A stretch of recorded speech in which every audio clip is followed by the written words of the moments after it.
5,000 meters beneath the Atlantic, a long-lost World War II ship has just been found. Its cargo, 122 tons of silver coins, secreted away in 1942 to finance Britain's survival. But with the world's deepest salvage record shattered and over $52 million raised from the seabed, one question remains. Why did this fortune set sail unescorted? And what did it truly cost the people on board? Here is where the real story begins. In 1915, a new ship slid from the slipways of Earl's Shipbuilding Company in Hull, England. Christened the SS City of Cairo, she was built for the Ellerman City Line, a hybrid of passenger comfort and cargo muscle, designed to connect the farthest reaches of the British Empire. Her decks carried travelers and traders across the globe, while her holds brimmed with textiles, tea, and manufactured goods. For years, she followed the steady rhythms of commercial life, steaming between Bombay, Calcutta, Liverpool, and Cape Town, her name appearing regularly in shipping bulletins and port ledgers. The city of Cairo was no luxury liner, but she offered reliable passage for those seeking new lives, business ventures, or safe return to family. Her cabins, simple yet sturdy, echoed with the sounds of children and the chatter of merchants. Down below, winches and cranes loaded everything from bales of cotton to crates of spices, the lifeblood of imperial trade. The ship's officers kept careful logs, noting each port of call and every ton of cargo delivered.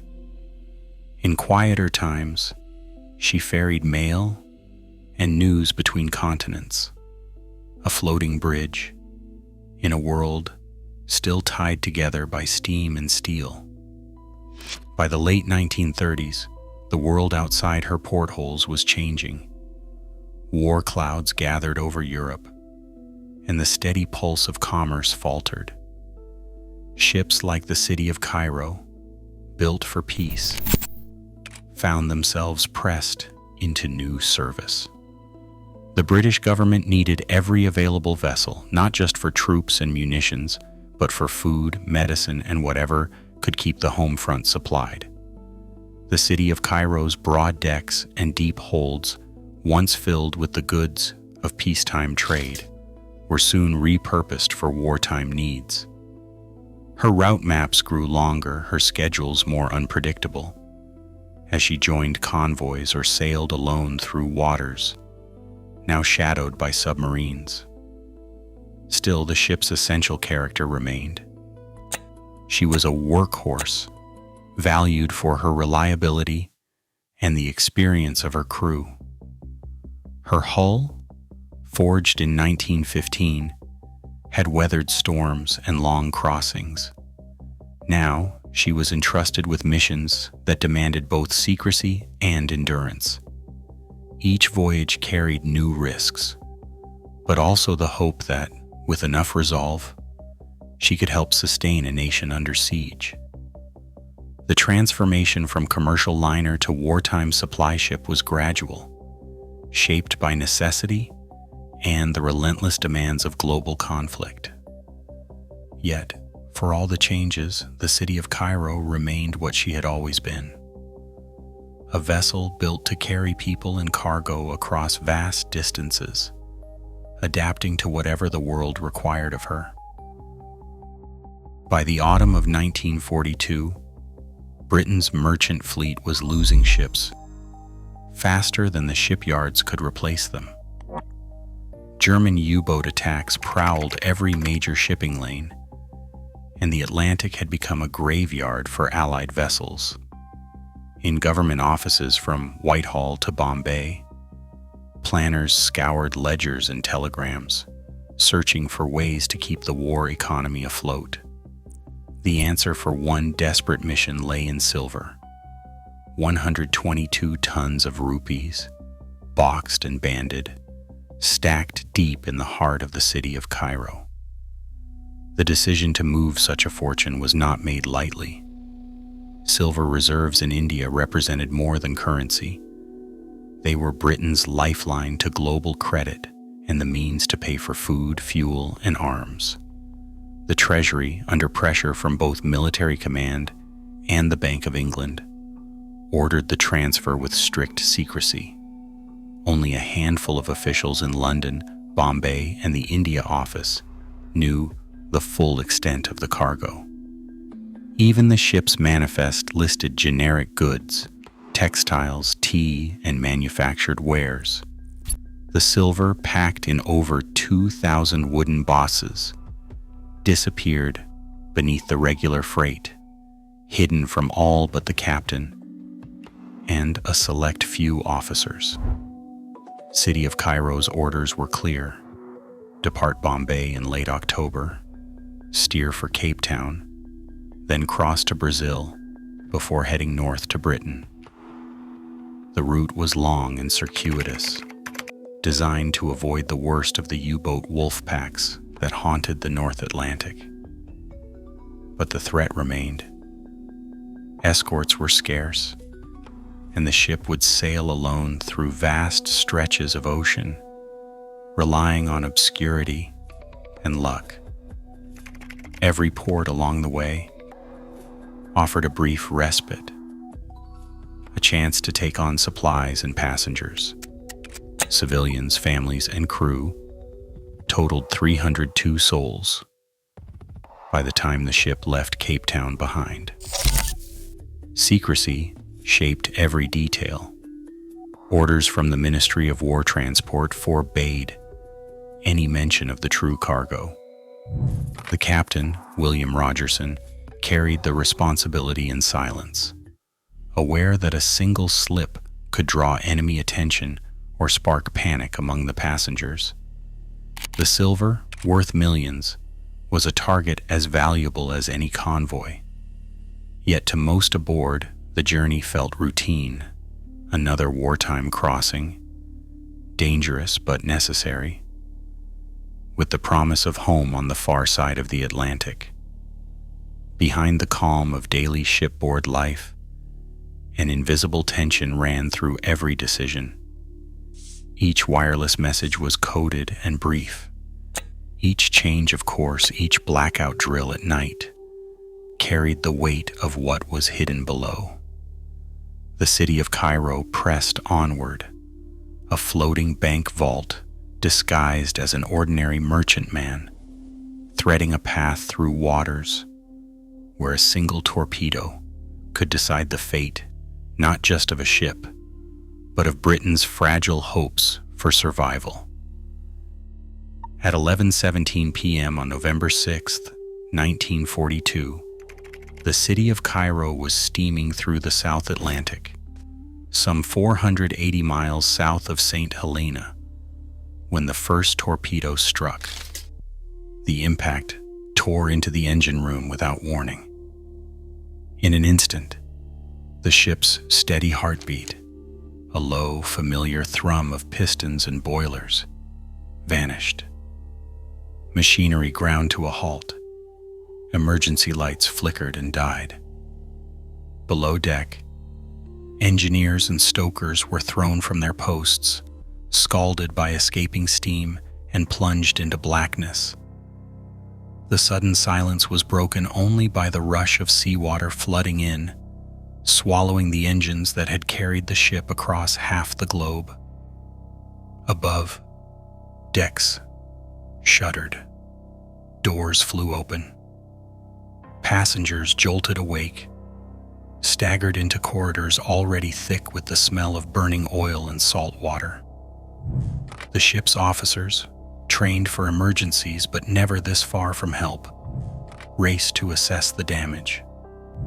Captain Rogerson reached the bridge, his mind racing through the protocols drilled into every merchant captain since the war began. He ordered the crew to sound the alarm, but the ship's electrical systems were crippled. Officers shouted instructions down darkened passageways. their voices barely carrying over the rising confusion. On the open deck, lifeboat crews struggled to clear canvas covers and swing davits into position. The vessel listed as water poured into the holds. Some passengers clung to lifelines, still in their night clothes, clutching children or whatever belongings they could grab in the chaos. The South Atlantic night pressed in. No land, no lights, only the vast blackness and the metallic groan of a wounded ship. Far below the surface, the U-boat U-68 hovered. Its commander, Capitan Karl Friedrich Merton, watching through the periscope. The submarine's log would later record the precise time and position of the strike, noting the merchantman's silhouette against the horizon, the flash of the explosion, and the immediate blackout that followed. For the men aboard the U-boat, this was another successful attack in a campaign that had already claimed dozens of Allied ships that month. For those on the city of Cairo, it was the beginning of a desperate fight for survival, cut off from the world and left to face the ocean's emptiness alone. In the minutes that followed, the crew scrambled to launch the lifeboats. Orders were shouted across the tilting deck. Some boats jammed in their cradles. Others swung out over the side, barely controlled in the darkness. The cold reality set in. The ship was mortally wounded, and there was no time to lose. The isolation was total. No friendly ships on the horizon. No hope of immediate rescue. Only the faint hope that someone, somewhere, would hear a distress call before it was too late. Abandon ship. The order to abandon ship cut through the confusion.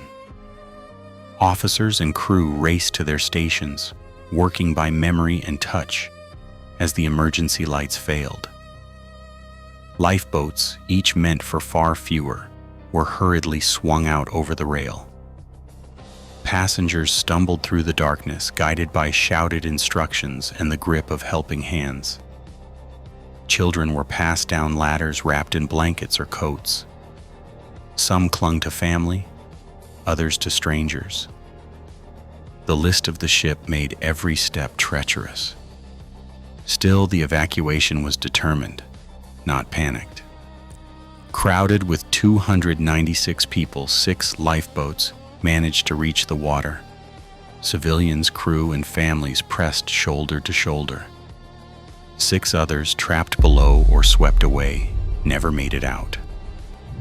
Each boat carried a hastily scribbled manifest, names called out and checked off as best as the chaos allowed. Rations were meager, a few tins of biscuits, some water, a little condensed milk. The wireless log, later recovered, would confirm the names and numbers. But in that moment, survival was a matter of instinct and luck. Radio officer George Phillips remained at his post. While others scrambled for the lifeboats, Phillips tapped out the ship's last SOS, sending their position out into the void. He knew the odds were slim. The city of Cairo was alone, hundreds of miles from the nearest land, but the rules of the sea demanded that a call for help go out. Phillips worked through the rising water and failing power, repeating the distress signal until the ship's batteries died. His final act was not escape, but duty, transmitting the coordinates that would later guide rescue ships to the drifting lifeboats. Captain Rogerson was among the last to leave, making one final sweep for survivors before stepping into the darkness himself. The lifeboats gathered a short distance away, watching as the city of Cairo slipped beneath the waves, taking with her the secret cargo and the hopes of those left behind. The wooden crafts, now the only barrier between life and the open sea, drifted apart almost at once. Each boat carried its own burden of fear, of loss, and of the knowledge that they were now utterly alone. The radio officer's sacrifice lingered in the minds of those who survived, a silent testament to the power of duty when all else fails. The steel decks had given way to fragile planks, and the struggle for survival had only just begun. Endurance. Salt spray blistered skin and sun hammered down. The lifeboats drifted farther from hope with each passing day. In boat number 4, 17 people clung to life as rations dwindled and water ran out. Among them, Margaret Gordon, a Scottish nurse, gave what little strength she had to others. She tore strips from her own clothing to bandage wounds, shared her meager biscuit, and whispered comfort to the dying. When fever set in, she stayed awake through the nights, refusing to abandon even those she barely knew. By the 51st day, only she and Third Officer James White remained alive. Gordon's endurance, later recognized with the British Empire Medal, became a quiet legend. Her acts, recorded in survivor letters and remembered by families who never saw their loved ones again. Promise. In another boat, Quartermaster Robert Ironside, facing his final hours, pressed his wedding ring into a companion's hand and asked that it be returned to his family. The ring began a journey more improbable than survival itself. The man who carried it was captured and interned in a German prisoner of war camp and held until the war's end. Years later, as the camp gates opened, Ironside's brother, serving with the liberating forces, walked in. Against every expectation, the ring found its way home, a promise kept across oceans and through captivity. Humanity. Between the boats, strangers shared crumbs of food, sips of water, and the last threads of hope. In the face of starvation and madness, these small acts of mercy kept humanity alive, even as the numbers dwindled and the horizon stayed empty. Rescue ships Clan Alpine and Ben Doran scanned the horizon for days before finally spotting the battered lifeboats scattered across hundreds of miles of open sea. Crew members hauled survivors aboard, some barely conscious, others too weak to stand. Blankets, hot drinks, and spare clothing were pressed into shaking hands. Officers gave up their own cabins, while ship's doctors worked around the clock to treat exposure, dehydration, and wounds too long untended. Official records from the Admiralty counted 104 dead, those lost at sea or who died shortly after rescue. Yet decades later, the memorial plaque left at the wreck site would bear 110 names, a number that included lives claimed by the ordeal's aftermath. The difference lies in the records. Some deaths came days or weeks after rescue, blurring the line between survival and loss. Survivors gathered in London in 1972 aboard HMS Belfast, joined by Captain Merton of U-68. Former adversaries shook hands, shared memories, and listened as Merton spoke of the night he surfaced beside the lifeboats. The reunion was not about blame. It was about reckoning with the past and honoring those who never returned. Remembrance guided the wreck site after the salvage. When Deep Ocean Search recovered the silver, they placed a plaque on the sunken hull, choosing remembrance over riches. The real legacy of the city of Cairo rests not in coins, but in the names and stories that refuse to be forgotten. Today, the ocean yields its secrets at unprecedented depths. But the real currency recovered is human resilience. As technology pushes us further into the unknown, We are reminded that every wreck is a ledger of lives and choices, not just treasure. What we value, silver or sacrifice, continues to define the stories we are willing to unearth and the ones we choose to remember.